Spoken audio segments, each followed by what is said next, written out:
new Ronin's back, slicing through the noise with a culture attack. Pop culture, films, in the world we see. Deleted scenes, where the truth runs free. Take care, stay strong, we're breaking the mold. Be safe, stay healthy, let the story unfold. From watch parties, reviews, to the news we spin. Deleted scenes, yeah, this is how we win. Take care, stay strong, we're breaking the mold. Be safe, stay healthy, let the story unfold. From watch parties, reviews, to the news we spin. Deleted scenes, yeah, this is how we win. Yeah, yeah. Steve out on your YouTube, bro, let's roll.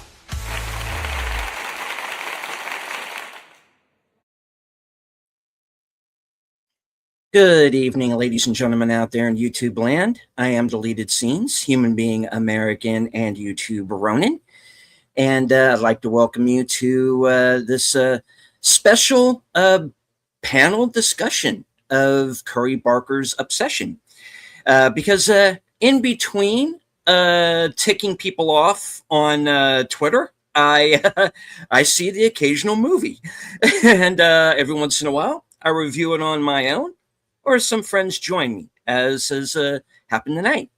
I do want to say hello to everyone currently joining us on X or Twitter, whatever you want to call it, Twitter X.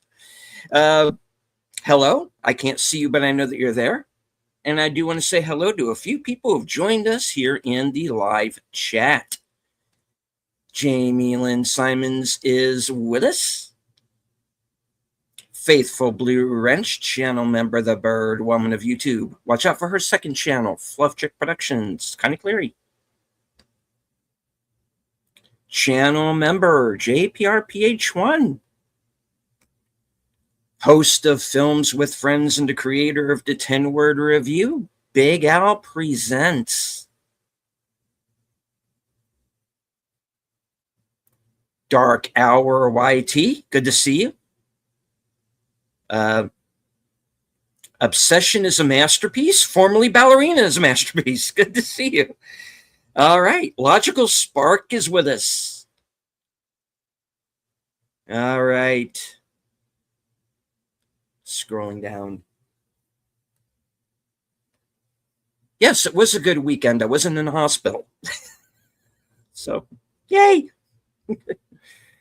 All right. All right. Well, like I said, my fellow... Oh, hello. To Tim, FKHC 2005. Good to see you, sir. All right. My fellow panelists are patiently waiting backstage, so no time like the present to bring them on. Ladies and gentlemen, the now second most violent woman on YouTube. She's still very scary. If she's anywhere near a staple remover, you may want to seek shelter. Ladies and gentlemen, you know where you love her. You cannot live without her. The reason why I know you're all really here. Sin's Corner. Who dethroned me? I just want to know. Oh, the little Missy. Oh, her. Okay, yeah. All right. Also waiting patiently backstage, the man who shanghaied himself onto this broadcast, and I'm sure will be regretting every second of it. And if he doesn't, I will make sure that he does. Enigma Severus. Hey, check this out. Look, I got this Harry Potter thing, right, for Christmas. Oh, gosh. Look what they had as the little buckets. They got the owl as a bucket, and then they had like a miniature Voldemort as a bucket, and I never knew that. Okay, that was totally random, but yeah, I loved it. I was exploring. Right. All right. Okay. Well, normally at around this time we would be doing the Mystery Movie Night podcast, but since apparently no one either got tonight last night's movie or went to go see it, there was Marcus was playing Corporate Retreat. So Cinemark might have gotten that as well, because they tend to play the same movie a lot of times. But yeah, there wasn't one at Regal. So yeah. And the Cinemark is all the way across town, so I don't normally get to go to that any longer. So even though their prices are actually better. Yeah. I have one near me. Cinemark is my favorite. It's just they can't beat Regal's membership, so that's why I go to Regal. All right. So last night, let me kind of rewind us back a couple of days. Saturday night, I played hooky from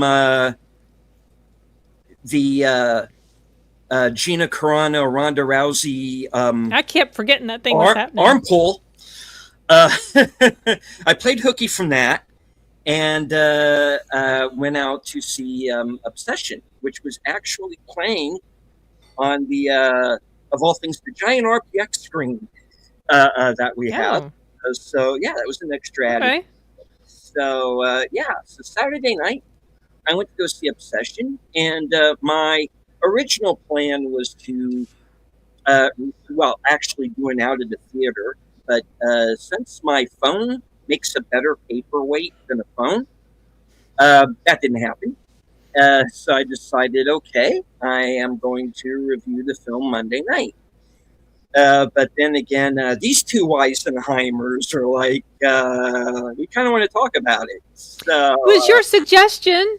Well, we were fine with it because it fit perfectly with the schedule, right? Because it's a mystery movie. So okay, here we go. We didn't get to see the mystery movie this week, so all right, we decided to sit down and talk about the movie that I think is going to be a movie that's going to be talked about for some time, and that is Cory Barker's Obsession. And I think this is going to be the moment where we go. We are we're going to be talking about him for quite some time. Yeah, this is all right. One of his earliest films, right? One of his earliest, yeah. And he's already got his next one. I think he's already filming it, if he hasn't already filmed it, and has his next one lined up. So he's. Do we know what it's about? All right. His next movie is going to be called Anything with. I believe it's called Anything with Ghosts. Okay. And it's going to be about a one of these ghost hunter shows that's kind of a fake, and then they wind up running into the real thing. Oh, okay. And having to deal with it. Really? Sounds like fun. Sounds like fun. Sounds good. And it's, I'll be there. Aaron Paul is in that. Bryce Dallas Howard. Curry's actually going to be in it this time. Oh, and, okay. It sounds like 1408 with Samuel L. Jackson and John Cusack. John Cusack. Yeah. Well, we kind of already did that with Hokum. Yeah. So, yeah. All right. Okay. So, right. Story is pretty simple. You have a fella named Baron, who's called Bear, played by Michael Johnston. And he's a guy who's kind of at the end of his rope. You know, he has recently lost his grandmother after a long illness. And this is no spoiler because this happens right away. He loses his cat. And then basically he has a crush on this on a coworker, Nikki, played by Indy Navarrete. And she's basically kind of friend zoned him. And so he's kind of at the end of his rope. And then he while looking for a gift for her, he comes across something called a one-wish willow. And like a dope, he uses it, and it's a bit of a monkey's paw situation, and we're off and running from there.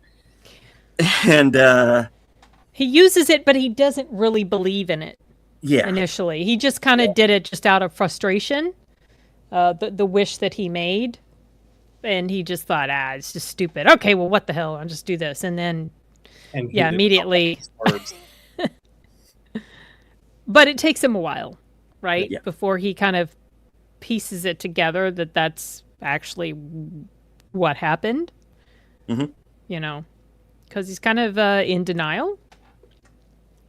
Yeah, he really there's a lot of questions that they leave unanswered as to how it operates. Oh yeah, because that's not the Yeah. point, because it doesn't matter. Right. You know, kind of like the thing with my old ass. It doesn't matter that we understand why she could speak to an older version of herself. Right. That was not the point of the story, you know. So, you know, you just kind of go with it, I guess.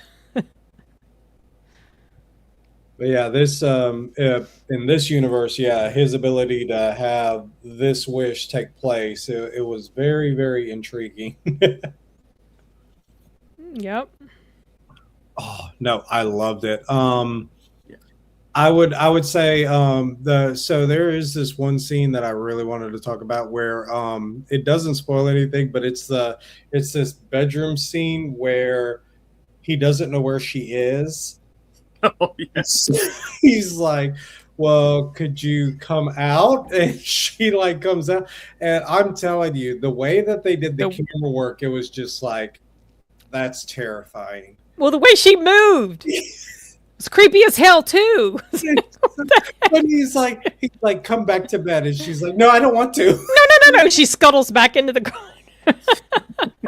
Well, you know, one of the reasons this was so terrifying, I was thinking, and I think I have this in my notes too, it's that there are people like this. You know, in this case, it's a woman. There are women that can be like this, and that's why it's petrifying. This was just obviously, I mean, no, there are women that have gone absolutely insane and have done really terrible things to people that they're obsessed with. But that's the horror of this. But you have this added layer of complexity because who is the real villain here? Yeah. Yeah. You know? And that's when things start to get very interesting, because you are essentially through most of the movie rooting for the character that is the villain. That we assume that we're supposed to be on that. Yeah. Right, because he starts off, he's a very sympathetic character. He's not like your typical, he's not bad. He really likes this girl, and he does that wish thing, and then everything happens like what he wants, and he's just going with it, and he's not questioning, because, you know, they have this conversation before he made the wish, and she kind of is sending mixed signals a little bit, you know? You're the only person I can talk to about this, and then, do you like me? Because now's the time to tell me. You know, so it's very gray, right? A lot of this stuff is very gray, and the problem is he does eventually pivot into a more villainous role, even though I wanted a happy ending. But then there's a point where there's no way it's ever going to be a happy ending, because things turn very brutal and dark, right? But when he finally has really pieced it together and doesn't make a concerted effort long before, that's, I think, when he starts to slide into villain territory. Yeah. You know, I have some issues with some things that happen. Just, you know, the ending is a downer, but it's the only sort of ending that really makes sense. But at the same time, you have an innocent that's been thoroughly affected and destroyed by what has happened, and they are also going to be paying the price for something that they had nothing to do with. And there were others that were, you know, affected by it as well. But there were two major issues that I had with the writing. Because I realized why it was done. It was done to further the plot in a certain direction, but the way that was done did not track for me at all. And one was, and I'm going to try to avoid spoilers, but one was, I was thinking a long time before he actually tried to do a certain thing. Dude, I'd have been doing this early on, like really early on, when you were starting to actually piece it together what was happening. Because if he had done this thing to try to fix the situation, he Oh, would have yeah. then known. He Yeah. would have then known what could potentially help, but Yeah. he didn't until Yeah. things were so desperate, and then certain people didn't believe him or whatever, and I was like, okay, that feels very contrived and forced to me. Then there was another thing where he was talking with this person, and a wish is made, okay, and they're both there for this wish to be made, but then later this person goes to this house and says, hey, this is what happened. But the dude had been, they both already saw what happened, but that moment felt like a contrived point just to get a particular thing to happen to this character No. that comes to the door. No. That did not work for me at all. That was just like, nope, I see what you're doing. You're manipulating the story to get this thing to happen, but the way you did it did not land. That felt so contrived. Obsession, I'm trying to be vague because we're trying to avoid spoilers. If we decide to talk about spoilers, I'll get super specific. Okay. But I'm just going to go with whatever Deleted wants to do. Yeah, right now, I really don't want to spoil this movie at all because I really want everybody to kind of go into this as blind as possible. Because the acting is fantastic. Oh yeah. Lord have mercy. Yeah. The main character, Bear, the expressions that you see flit across his face in the span of just a few seconds, and her too. I mean, how she can just turn on a dime like that. Yeah. I was super impressed with both of their performances. I mean, actually, everyone was fine. Everybody is good in this. I mean, but these two, they all are. But also the budget, you guys. We were talking about this backstage. Yeah. This film was made for between $750,000 and $1 million. Yeah, and it's already in profit territory because it got a $15 million deal or something with, I don't know what, Netflix or whatever. It got distribution or something. So this movie has already made bank, which is really cool. It does not even occur that there's only 6 characters or so in the entire thing. Like, I didn't even take that into account. I really want to say the 2 store clerks, the 2 main, the 2 friends, and then the 1 boss. And the only time they had extras was at a party. That was it. Yeah. Yep. It's very small cast. You've seen anybody else. Andy Richter. Yeah, I didn't believe it when I looked up and saw that he was. I was like, "Wait, who? What? He's in here? How and when?"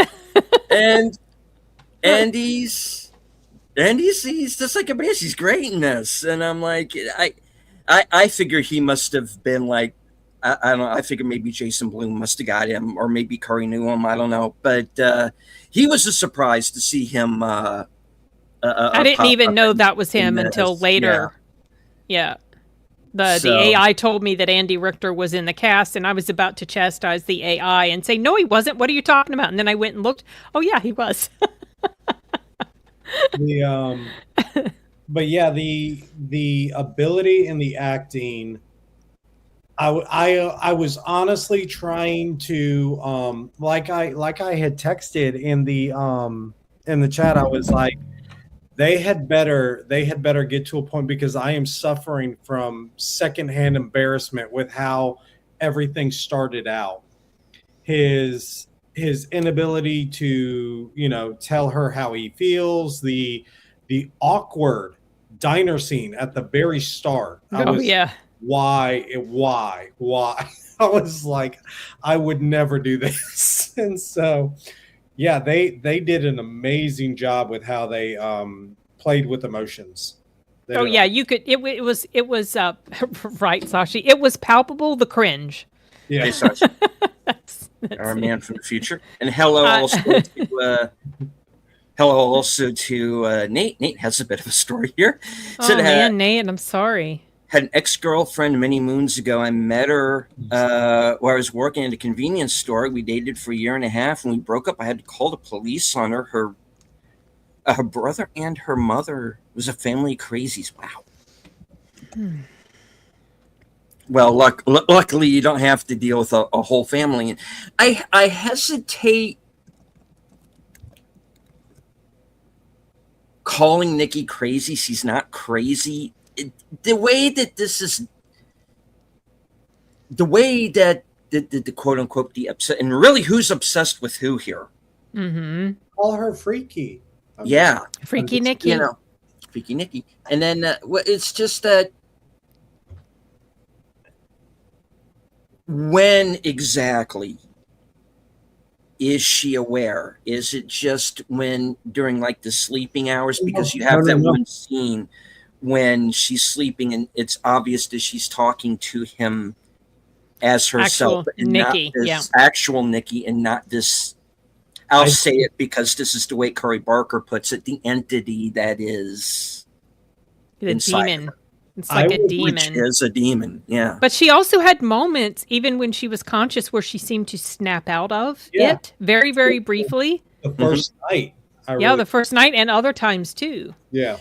Which is an interesting point because this is something else that Curry Barker's brought up in interview. That it is in those scenes he says it's the entity inside her kind of trying to get its springs and to find it in text. Okay, can you repeat that? Deleted because you went robot-y for a bit, and I missed every other word you said. The entity inside her, what? The entity inside her is trying to find its bearings. Yeah. It's trying to find the context and things. And like, it's like because she brings up at the beginning, right, that because it's his cat that dies, but then she says, "Oh, my cat just died." Right. And he's like, "Oh wait, your cat." Oh wait, no, that was your cat. Yeah, Mm-hmm. no. So that's the entity trying to kind of get its story straight. Yeah. Right. And that's like, oh, okay. Yeah. That's nice. The lunch reference with her writing the note. Oh my gosh. I was like, what? And so as you're talking about the entity, I was like, it makes so much more sense right now. Yeah, because as the movie progressed, and I went, and there was a couple of points. Okay, I was a little bit of a bad boy in the because I'm going to go out and say that if you're aware of Curry Barker's website, him and Cooper Tomlinson, and Cooper is in this movie and he's fucking amazing. This movie very much has the sense of humor to it that their skits do on their site, and it's very darkly funny in a lot of places. And in particular, the one scene that seemed to crack up the people in my theater was when they're in the bedroom and it's dark and she's in the corner. Yeah, this is called a dark comedy, or it's got comedy as part of the genre. I wasn't feeling any comedy at all in this. In that one scene, I was. I didn't feel it, not ever. There was I did. Well, I was like, he was looking around for her. Yeah, in the room, and I'm sorry, and I cracked everybody up. I said this out loud in the movie theater. Check the ceiling. Oh gosh. And I cracked everybody up in the theater. We had a packed out place and they took my regular seat, but yeah, no, I was so upset. But I went up to this one area and this couple is sitting behind me or sitting beside me, and so we're talking about it. But one of the funniest scenes that cracked them up was the bedroom scene, but also the one situation where she's requesting that he remain there with her, and then all of a sudden it was just a stare. Yeah. and her voice was so loud and grating. Like I got irritated with her every time she did that. I know you're kind of supposed to, because it's supposed to shock and kind of just get under your skin. And boy, I wanted her to shut up sometimes. But again, she's not the villain. But the sound effects when she's not there and all you can hear is the rummaging and the immediate change, it was just like, dude. Like, because you're just like, what is she doing in there? Yeah, what is gonna spark her next? And it was Yeah. just like we're just like, oh my word. So yeah, we were seeing some of the comedy on how they did things, like carrying the flower pot across the room. It was just like what are you doing? And she just lowers it. It's like, no. Oh. You have Yeah. you have the scene where she I don't remember if it was the one where she was just standing there, if it was the scene after that, where it's like he just turns around and she's got the tape all over On the door. Yeah. And because you don't know at first what's that look on his face, and then you see, and then you see it, and then it's just like, oh. The way he was trying to open the door. Yeah. Like, if you're having trouble, maybe you just stay home. No, I'm good. Got it. No, I got it. That was also intriguing. The remaining in the same location for so long. I was like, that's very, and that really was unsettling. I was like, oh my gosh, I was like, she is just and gonna the smile. stand there all day, isn't she? She's just gonna be there like a puppy waiting for you to come home. I knew that was gonna happen. Like you said, the ability for her to transform her facial expressions. I was like, there is no way that her ability without using CGI to do those things. I was really impressed. I felt like a little CGI might have been involved during one particular scene with her mouth opening really wide. That felt a little CGI-ish. The one that felt kind of CGI to me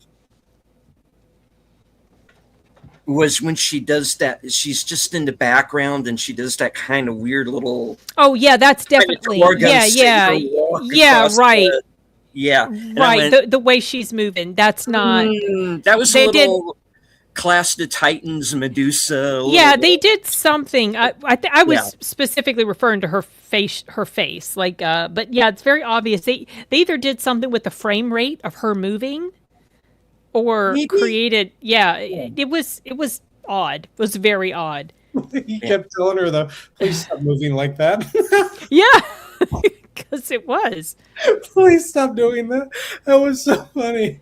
Yeah, she moved in a freaky way, kind of like how you get freaked out by a spider, the way a spider moves, scuttling around.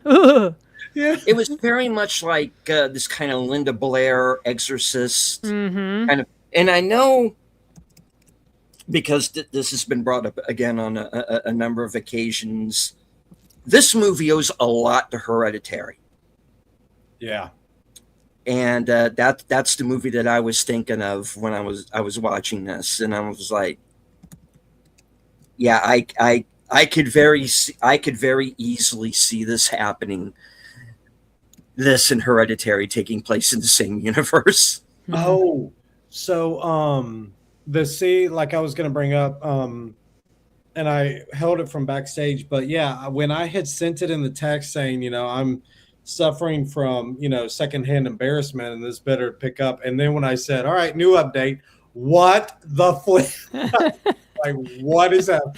The after they went to work, and it was I want to say after the honeymoon phase, and it just went off the rails. I was like, we've gone into extreme measure. It just, I don't know, the and the music, the way in which they knew that you as the audience would be listening to the music, and they would notify you, but then they would pull away and be like, nope, we're not doing it yet. Like they really did. And might I add, the musical score for this is fantastic. Rock Burwell. Yeah. Thank you, sir. Don't even remember it. I am going to seek out this soundtrack now, even though it's starting to pop up on YouTube now, I've noticed. But yeah, I'm definitely seeking out this the soundtrack album. The music in this is fantastic.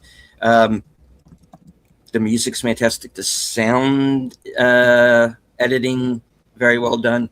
It's shot very well. Taylor Clemens, kudos to you as well, sir. And he's going to do Anything But Ghosts as well, Curry's next movie. And he's going to do Texas Chainsaw with him as well. So I'm looking forward to what he's going to do. Yeah. This we're going to be talking about this guy 10 years from now as the next Roger Deakins. I'm just putting it out there right now. Remember all of the names of everybody involved with this film, because we are going to be seeing these people again for a very long time. So the phone call that he made in the trailer, I was like, dude, that really hit hard. And that's Curry. Is the guy? That's him. Yeah, we don't really do that. We don't really do that. He goes, I was just curious. I wanted to see where this would go. You know, I didn't know that was him. That's interesting. That was him. Yeah, and he has a very interesting line in the middle of all of that. It's like, well, it's like you have a moral obligation now. Yeah, to stay with her. Because that's the point in the movie where I pretty much knew, okay, they're all left. Because Bear can make a choice. This is the point in the movie where he can shut everything off right here and now. And that's the point where that's the point where I said, drive off and put yourself in a light pole. Or try to go fix it and find out the limitations and still to reach out and try to fix it another way with another person. He could have done that. That, of course, would have avoided everything, because by then he knew that what was going on was the result of this wish that he had made. And it was that moment I was like, go back to this place and do this. He didn't do it until like 20 minutes before it was over or something like that. It's like, I did not like that. I did not like the way that was written. Well, because I understand that he needed to have this stumbling block of not being able to fix it like he wanted to, not being able to easily fix it, because we had to get to this point. But I think that I wish that something else had been written in such a way to make it extremely clear to us that he was going to be pretty helpless trying to fix it the way he wanted to fix it. But you only get one. Right, but he could have involved another person like he tried. Yeah. Well, he could have done it much earlier, but he could have done it earlier. Well, because by then everybody around him was like, this is really weird. She's way into you all of a sudden. So he could have tried. He didn't. I didn't remember. Like that. He did ask that question, and this is where we don't want to spoil. Never mind. He did ask a specific question, and that's when you realize you're like, oh man, like maybe he's intentionally not wanting, and so well, sorry, go ahead. All right. Well, there is another point where again, he can stop this. It's on him at that moment. He can act. There were multiple times. And but I am talking that there are like, in my opinion, there are 3 points specifically where he has multiple other, but there are, in my opinion, kind of 3 main ones. The rule of 3. All right. The second time he can stop all of this, when someone practically begs him to please stop this, and he just goes into the whole selfish thing and just thinks about himself. And is it so bad to be with me? Well, that's and I'm like, that's the question he made. It's not about you, this is a situation that you created and you can stop. Yeah, and he's you in know how villain you can territory stop by it, that point. you are in Yeah. villain territory at that point. Yeah. You know, you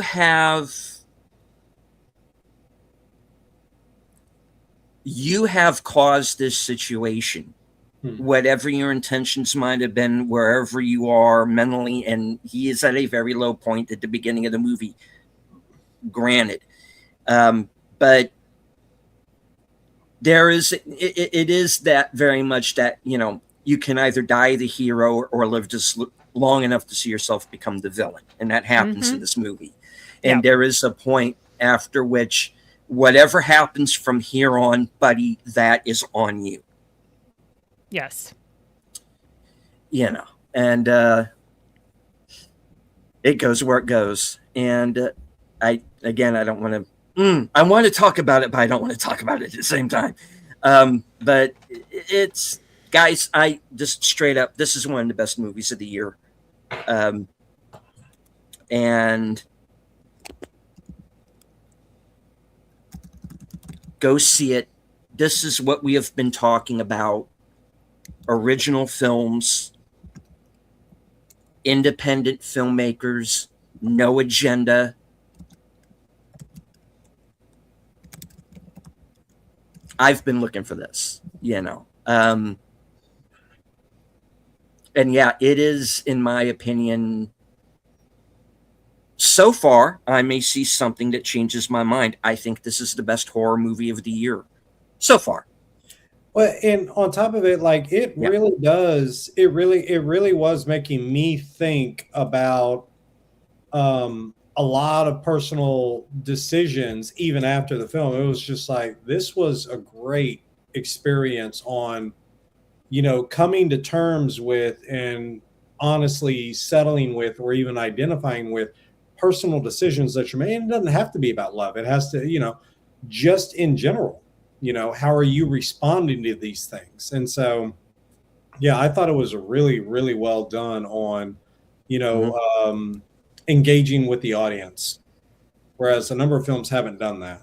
So, yeah,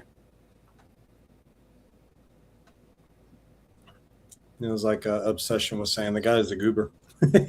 No, I mean he definitely is. He's spineless.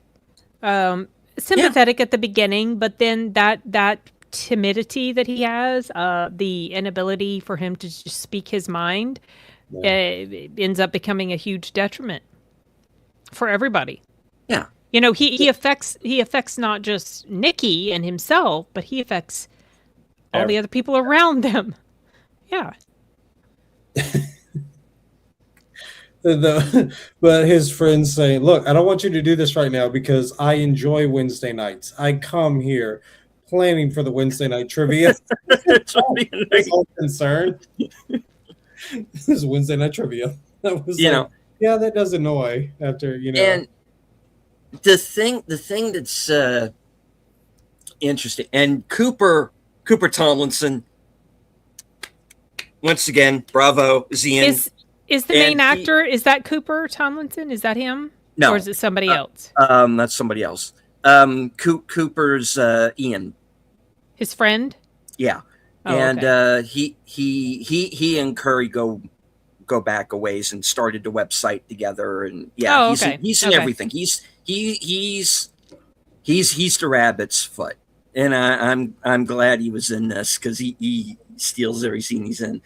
And it's like, and he kind of does something, a couple of things really during the course of this movie where, he's not exactly like the best friend in the world either, No.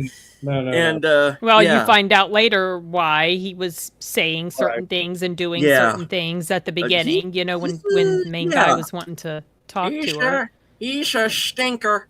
Mm-hmm. The party scene though with the where she tells him, she's like, I'm joking, guys. Okay, I'm not. Deal with it. Yeah. The way she could turn on a dime, holy cow. Yeah. The switch, I tell you what, the switch was just... But then also how she would do these terrible things and then blame him And yes, of course, it was what happened is definitely his fault, but because I'm watching this and I'm also thinking of real life abusive and obsessive situations where the abuser is blaming the victim. Look what you made me do, that sort of thing. Yeah, a lot of layers to this for sure. Yeah, it was. Right. It was well, especially for the budget, for Oh gosh, yeah. how they got the actors. I mean, you really lucked out with such phenomenal acting, and they really played their roles to the hilt. I mean, it was very, very impressed with the two leads. I mean, like I said, the friend, the other female friend, she was good too, but we didn't see that huge range because it wasn't really something we were exploring with them. It was these two people, and oh my gosh, I don't think I've ever seen them before, but they definitely have.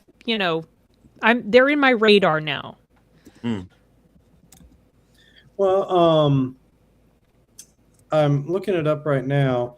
What is the actress's name that played in Logan? The young lady that was Logan's Danielle Keane. Oh yeah, Danielle Keane. Daphne Keane. Yeah.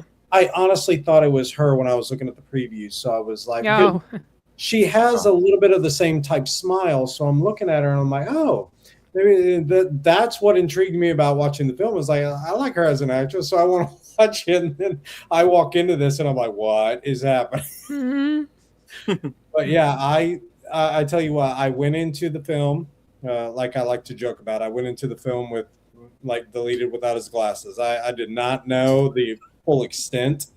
I kept myself away from any of the trailers except for the one that you see at the theater where they this one where he's in the car. That's the only one that I saw as well.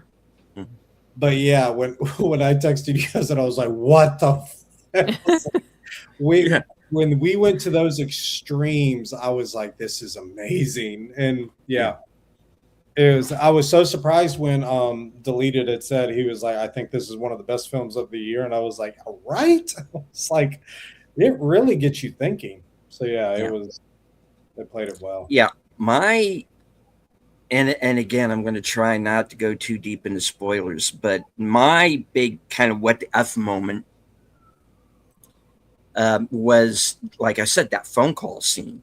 Yeah, where he calls customer service, like it says on the and I like how they kind of do the call back to that later where the guy asks, well, did you call customer service? And I'm like, come here, you dumb stone prick. I'm already at the no, and and that guy that he meets later on in the shop, how good was that guy? He yanked his chain so hard at the beginning, too.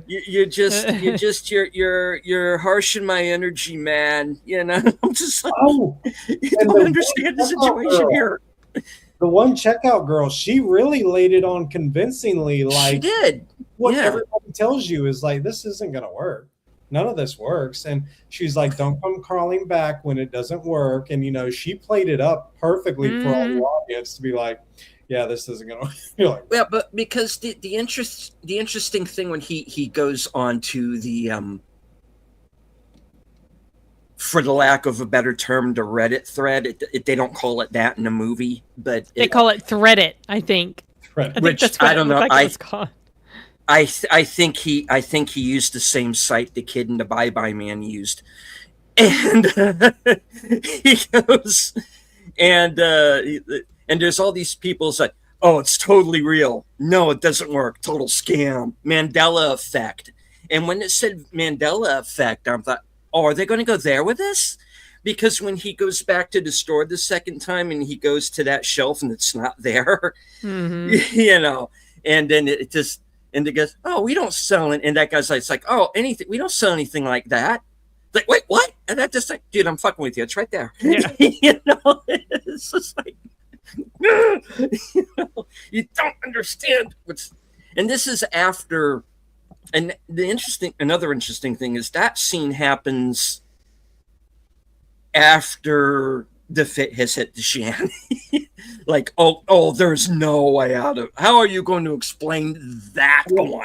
I love I love the fact that they don't disappoint you as the audience. They really don't disappoint you. There is no from a production point of view, from a movie point of view, and from a storyline point of view. They do not pull back and say, "Oh, we don't know how to get ourselves out of what we have done, so let us backtrack and pretend things never happened." They don't do that at all. Basically, they don't wake them up from the dream and say, "Oh, all of this was a dream." Not whatsoever. They go full tilt. Yeah, they do. And going back to my original point before I went off on that tangent was my what the F moment was that phone call scene and where that goes. Yeah. And I'm like, oh, what does that mean? Because I was like, oh, we're kind of, when did this movie turn into Videodrome? We're going into Cronenberg territory now with this. And I'm like, ooh, okay. Now I'm worried. That's the point where I went in the theater. Okay, what? Because it's like, okay, that was creepy. Because that implied to me that, okay, there is a bigger force at work than just what we've seen. Yeah. This is you are now going into the territory of there are people out there who know about this. And the effects of this thing. And it is that one checkout it's guy. Creepy. He's like, dude, you did that and you weren't thinking? Yeah. Yeah. Well, nobody thinks these actually happen, It's like throwing the penny in the wishing well, You enjoy the fictional idea that it possibly could happen, but ultimately You don't really think it will. You got to read the fine print. Mm-hmm. So, yeah. Oh, man. But yeah, this was top tier. Bye, Sashi. Yep. Take care, Sashi.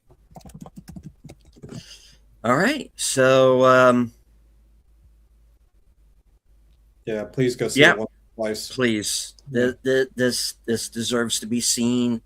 I am highly recommending it. What's that, Enigma? The first one to get all the scares out, and then once you know all the scares are at those locations, just now you can study the film. Yeah, so see it twice. I think I'm good with just the one time, though. Personally, you are? Yeah, okay. I'm not as in love with it as a lot of other people say. I appreciate that for what they did on such a limited budget in the acting and the messaging in here, but it's not something that I think I'll return to. I would recommend it, but I don't think it's something I'm going to watch multiple times.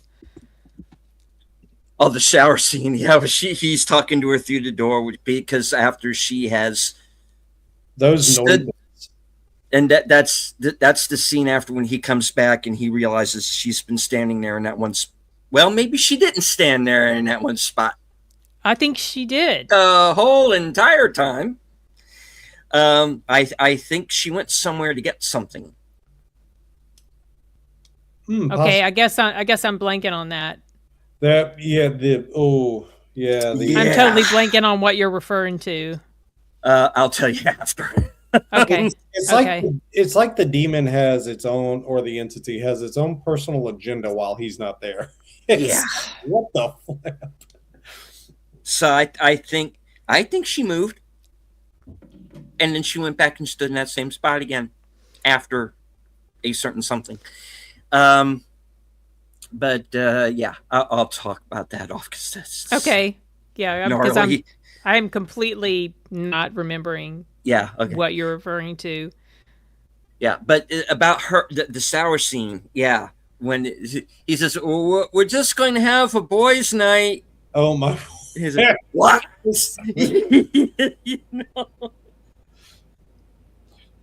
Well, maybe we could because, Ian's probably going to invite her. Okay, I'll be ready. No, dude, no, just I'm still stop. my favorite scene by far.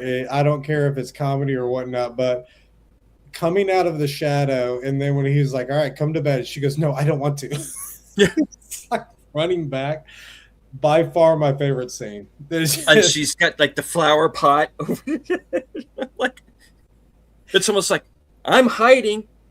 Mm-hmm. No, you're not. Yes, I am. And I'm like, the entire awkwardness of the whole thing was so funny. that's why I started laughing because I'm like, my God, this woman is like hurting cats. Oh yeah, no, I didn't. I thought it was creepy. I didn't think anything about that was funny because I know people that have been in bad situations, and I just didn't find the comedy in it. It's not the film's fault, It just kind of felt like it hit a little too close to home for me to find any humor in this sort of thing because it's going to go to very, very bad places. Yeah, and which it does. And I understand why you feel that way, but it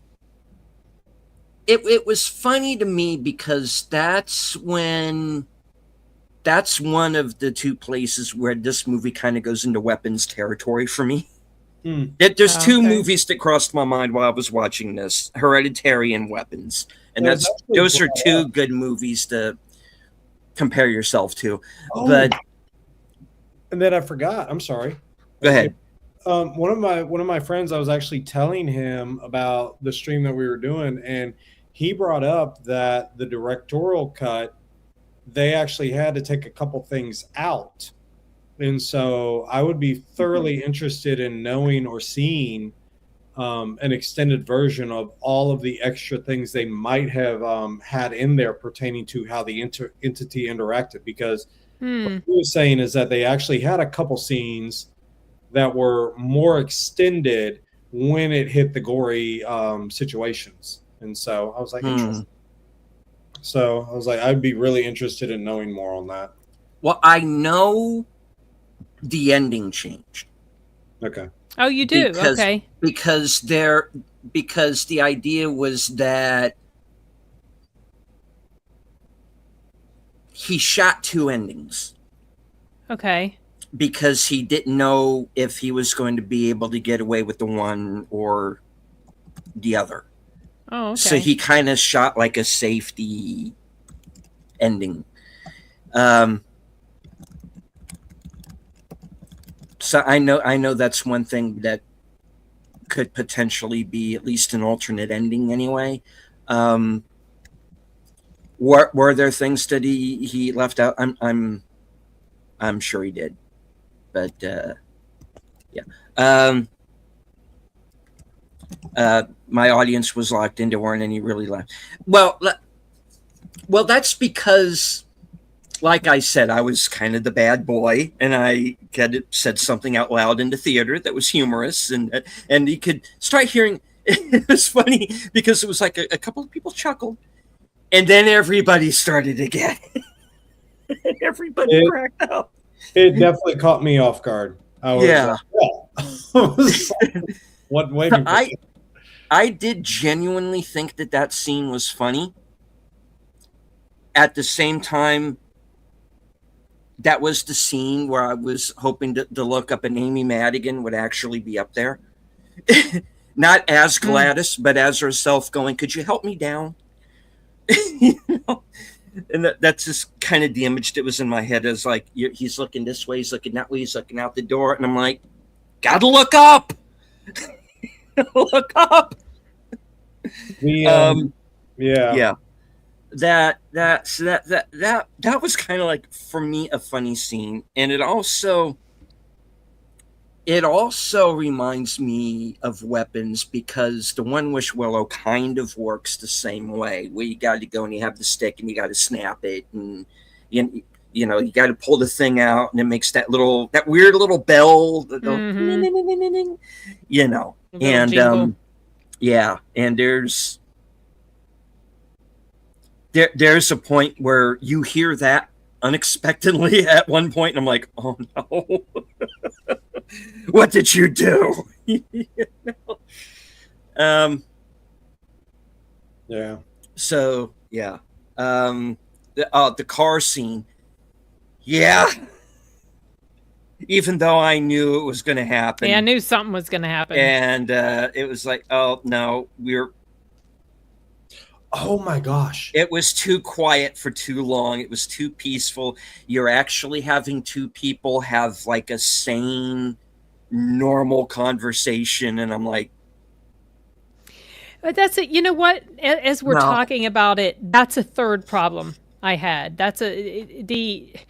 That he gets this text, meet me in the park or I'm going to come to you. And then the conversation was like, really? You wanted him to come to meet you at the park at 3-something in the morning just to talk about this? You could have talked about this with him at work.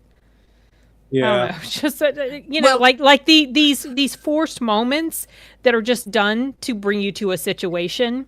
I don't know if it was so much that. I think because she does like him. Yeah. Seems pretty evident. Yeah. And I think she was just trying to get him. All right. I now have to get him away from this crazy, clingy bitch of a girlfriend that he has. Give this guy a moment's peace. I think that's what was running through her head. Is that, okay, I got to get him away from her for a few minutes. Well, but then she threatened to come to him if he didn't go to see her at the park. So I was like... But he's going to do it because that's who he is. Because he's a coward, yeah. He's just a straight up simp, and whatever any of these women say to do, he's just going to do it. So it's like, of course he's going to go, and of course she's going to follow him there. Anyway, yeah. You say you think it's a contrivance. Okay, yeah, I get it. But I just there's your opinion, see, there's my opinion, to see, we can disagree. It's fine. Well, Ryan's words. Do you want the movie or not? No, I'm just kidding. No. Well, I mean, by contrivance, what I mean is it's something that doesn't feel organic to what's going on. It feels like this is a moment where you are manipulating the situation because this thing has to happen. But the way you're doing this manipulation doesn't feel like it's part of the flow. It feels like, oh, we got to do this, so let's shoehorn this in.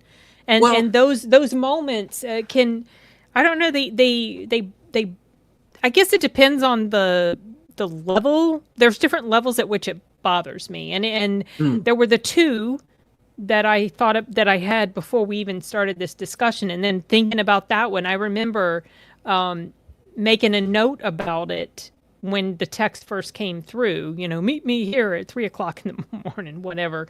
I thought that was just like. I think she was trying to force him to choose. Like, is there still an opportunity to get him, away? Because obviously the relationship or the friendship strained in some way, shape, or form after they've finally gotten together. And of course, she does a big reveal later with things, and so. How convenient that he was awake to see the message. Yeah. So how would she know he would even be awake at 3-something in the morning? Because most people aren't. Right. So I think she was sending out like a little bit of a test, or trying to get him to choose specific things. And so, yeah, I mean, I didn't take it as that, but I can, post viewing and everything, I could definitely understand it and see it. In the moment, I was not considering it. It was more of, I was still in shock over certain things. I was like, that was a lot of stuff to be shocked about. Oh, that's what I was gonna say. The when on the first night, when she starts having this more positive attitude towards him, and or maybe it was the second night, she comes over and explains, I know your friend told me, you felt like I was a little bit, I'm sorry, I was on MDMA. She starts coming up with the excuses conveniently. Mm-hmm. Right? Mm-hmm. And the way in which they have her eyes showing in the darkness. Yeah. Oh my God. I was like, that's amazing, but terrifying. I was like, it's so beautiful, but scary as all get out. Yeah, yeah, Like, yeah. Very effective on the creep factor. yeah, For sure. they did so well with that. Yeah. Yeah. Good with the lighting as well. Yeah, the shiny eyes. Exactly. I was like, I would love Like to a demon, Yep. you know? Yep. She's possessed. Okay. I didn't catch that. So. Okay. Oh, we know who this was. No. Oh, we know who this was very well, don't we? Yes. And I'm going to do that from now on now. I'm going to tell my students that, and they'll never know what I'm talking about. No, no, no. No.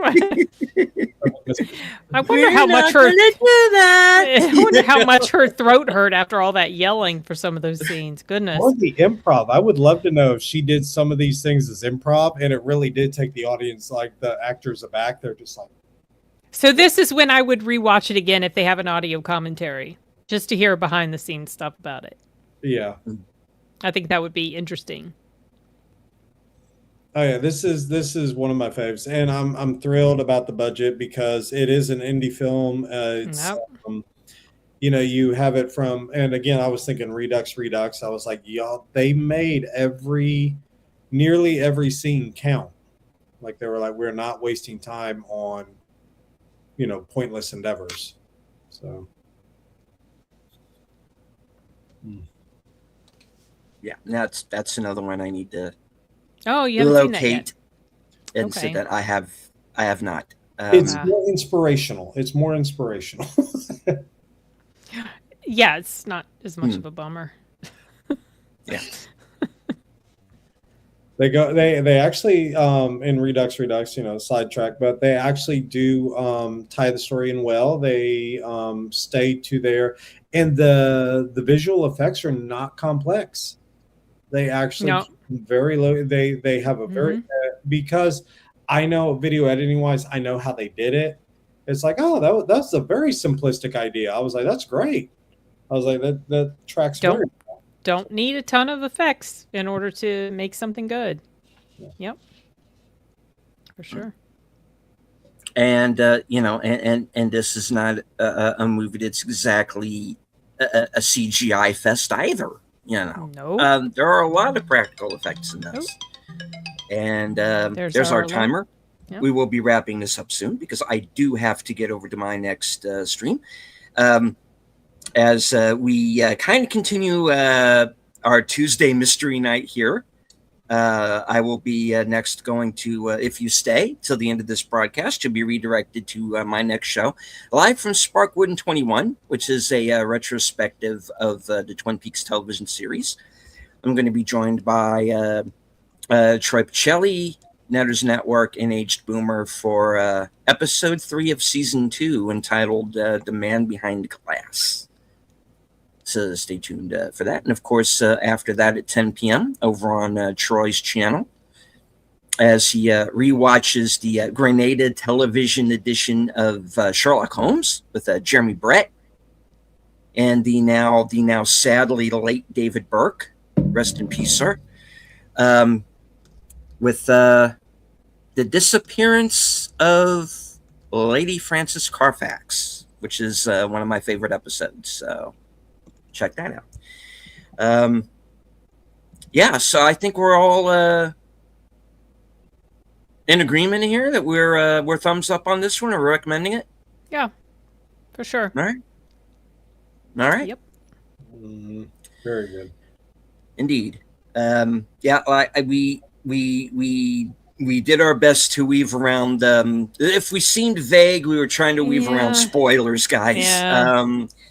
So I don't know, maybe come back and do a spoiler review in a week or something. But you want the experience. You do. You really do. And we've kind of barely scratched the surface here. There's a lot going on in this movie. There's a kind of a lot to chew on. Who's the villain and who isn't? At which point? Very much to question. So yeah, I like this quite. This is up there with I Swear and Project Hail Mary and Sheep Detectives and some of the better movies we've seen this year. So Yeah. for sure, um, yeah, I'm definitely recommending this one.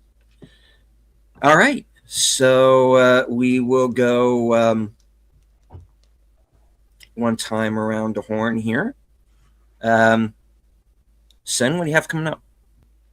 Tomorrow, I have a review for In the Gray going up, Mm. latest Guy Ritchie film.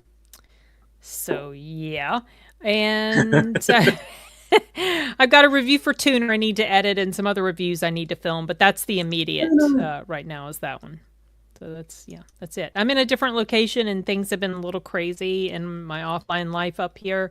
So I'm not churning out things like I normally would.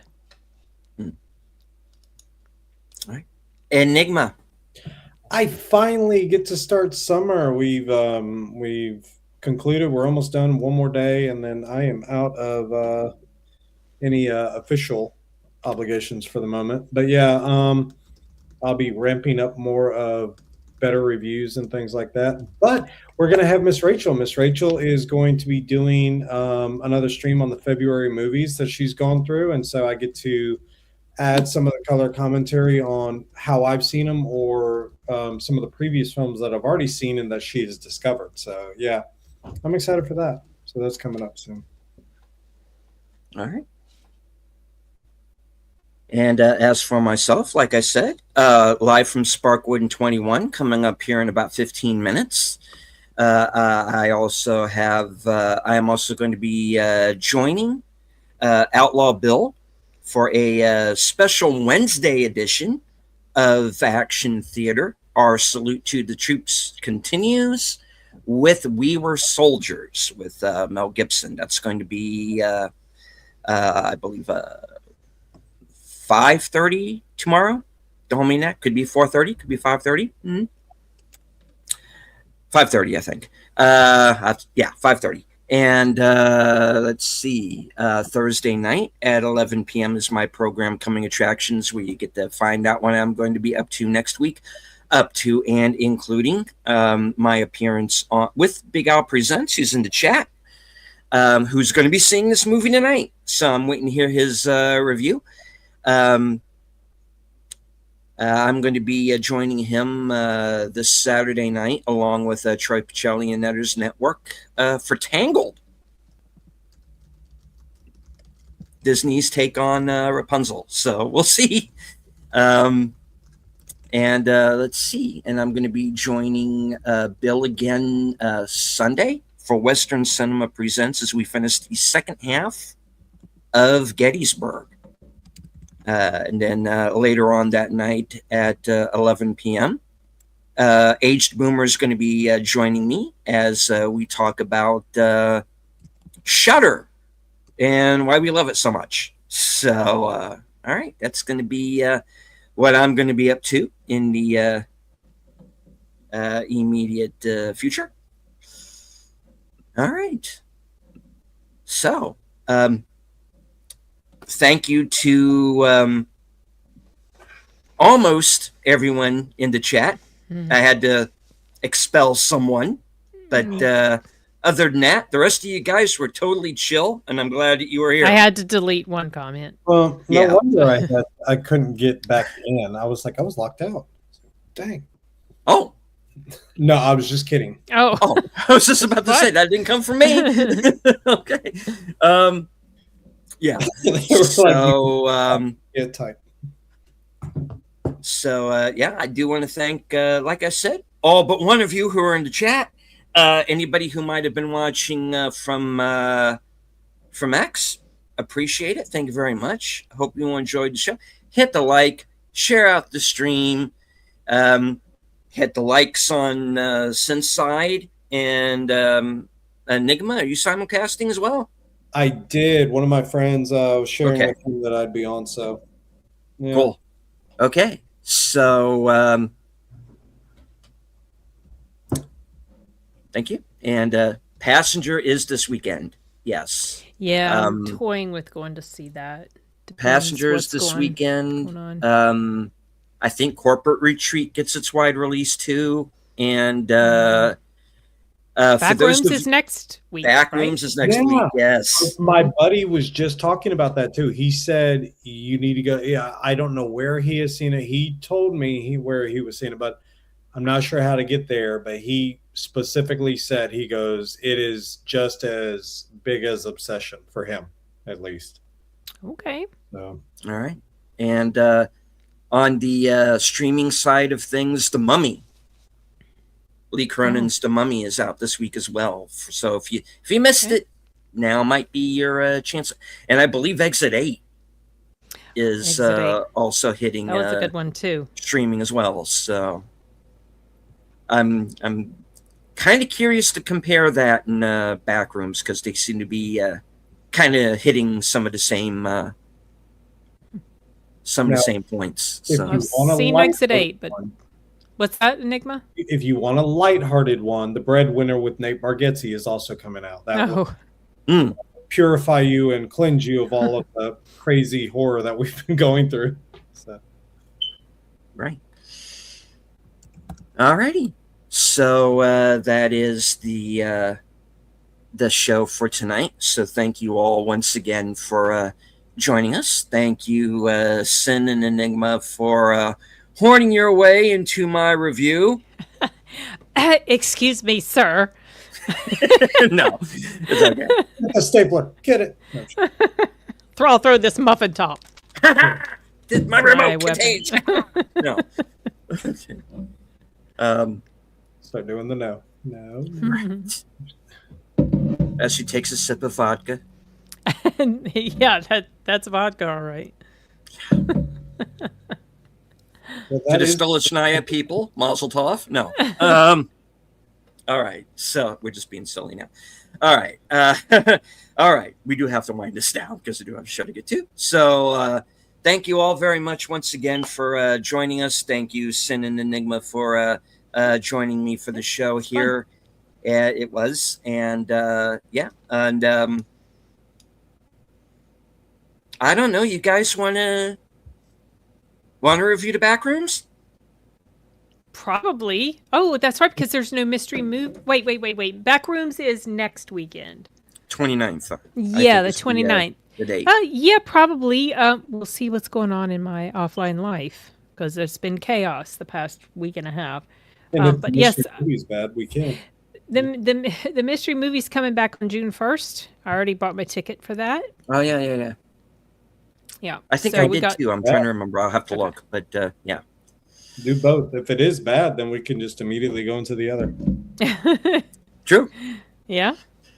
All righty. So we're going to wrap things up here. And any final words before we close it out? Go watch a good movie.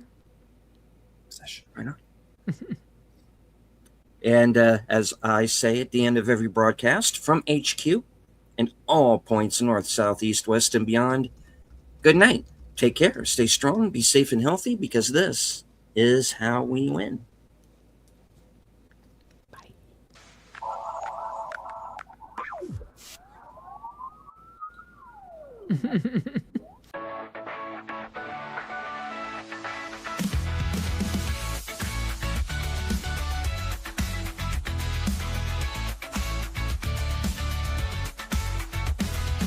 It's even odd and Ronin's back, slicing through the noise with a culture attack. Pop culture, films, and the world we see. Deleted scenes where the truth runs free. Take care, stay strong, we're breaking the mold. Be safe, stay healthy, let the story unfold. From watch parties, reviews to the news we spin. Deleted scenes, yeah, this is how we win. Take care, stay strong, we're breaking the mold.